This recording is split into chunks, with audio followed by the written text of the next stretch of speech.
One of the questions I get asked, probably more frequently by professional athletes than college or high school or youth athletes, is when to retire. We actually see a number of people every year with that being the primary question that brought them to me. And I think it's important to understand that there isn't a certain number of concussions that is used as the primary factor in when one should retire. And that's primarily because concussions aren't created equal.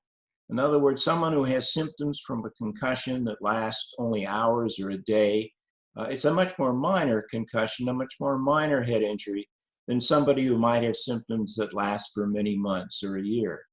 And so with a youth, we might have somebody come and see us that's had a concussion and took 2 years to get over their symptoms, and we try to talk them out of going back and playing a contact collision sport because of the severity of that head injury and how long it took to recover. On the other hand, somebody else may have had 4 or 5 concussions, and if they recovered quickly and completely, and we can't find any evidence of problems, we let them go back and play. But there are 2 things that put up red flags with concussions primarily. Number one, with each concussion, we try to assess and understand what were the forces that were going on. In other words, how hard was the brain impacted? How hard was the brain shaken inside the skull from either a direct hit to the head or an indirect hit from another part of the body that whiplashes the head around?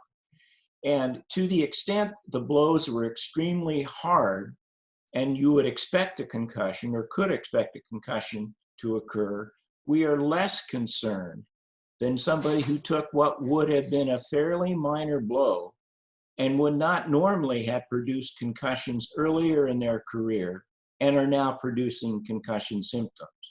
So one is how hard the blow is, and then the second is how long the symptoms last.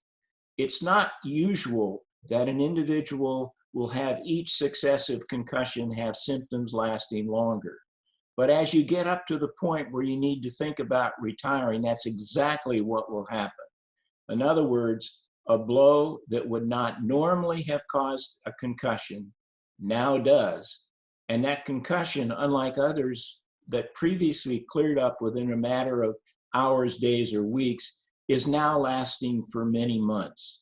So those are the 2 main criteria: minor blows producing symptoms that last a very long time that we use to retire people, because we know that if they go back, they're going to get those minor blows again. They're inevitable. And we don't want to have them have prolonged concussion symptoms.